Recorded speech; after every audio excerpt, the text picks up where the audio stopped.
Call पर पायल प्रणाम करती है। नमस्ते माँ जी, कैसी हैं आप? मुझे मोहन जी ने आपके बारे में सब कुछ बताया है। अगर आप हाँ कर देती तो हम शादी कर लेंगे। मुझे तो आपका पसंदीदा करेले की सब्जी और नारियल की बर्फी भी बनानी आ गई है। सच में तो बड़ी प्यारी लग रही है। और ये टीका क्यों लगाया है तूने?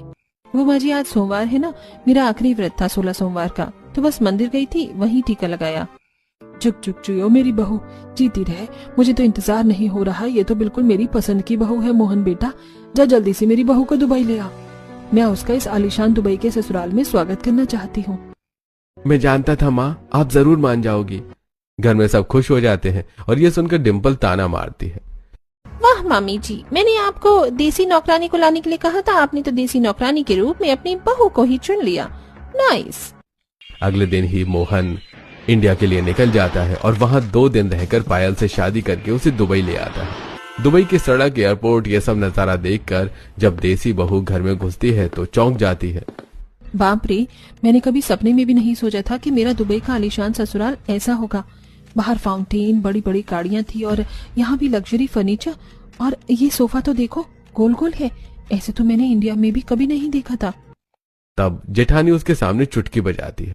ओ हीरोइन, किन ख्यालों में खो गई हो तुम? मम्मी जी ने तुम्हारे सामने चावल का कलश रखा है, दाएं पैर से गिराकर इस दुबई के विला में आ जाओ। हाँ हाँ बहू, आ जाओ। कब से मुझे तुम्हारी जैसी बहू की तलाश थी और आज मेरी तलाश खत्म हुई।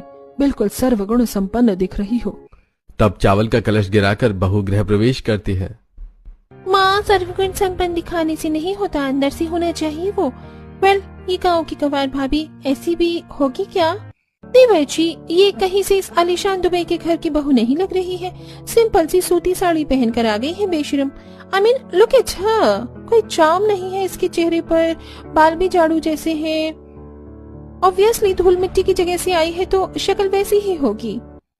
बस कर डिम्पल बहू, वो तो उसके आते ही पहनावे पर बोलने लग गई। तूने अपने पहनावे को देखा है? जरा ध्यान दिया है? हमारी तो नहीं सुनती तू। ओके, बाय बाय, मैं अंदर जा रही हूँ। मेरा बुल्ला आपको चुभता है। तभी डिम्पल और नतालिया अपने कमरे में चले जाते हैं। पायल और मोहन सास ससुर के पैर छूते हैं। जुग जुग जियो बच्चों, हमेशा खुश रहो। बहू, उन दोनों की बात का बुरा मत मानना, वो यहाँ आकर ऐसे ही बोलने लग गई हैं। मुझे तो ये बात मोहन जी ने बताया है। पापा जी, फिर भी किसी को अपने संस्कार नहीं भूलने चाहिए। बड़ों से बात करने का लहजा नर्म होना चाहिए। देखा जी, मेरी छोटी बहू के संस्कार तो बहुत अच्छे हैं। चल बहू, आराम कर ले। बहू आराम करती है। अगली सुबह सबसे जल्दी उठकर घर की सफाई करके पूजा करती है। जय गणेश जय गणेश जय गणेश देवा, माता जा की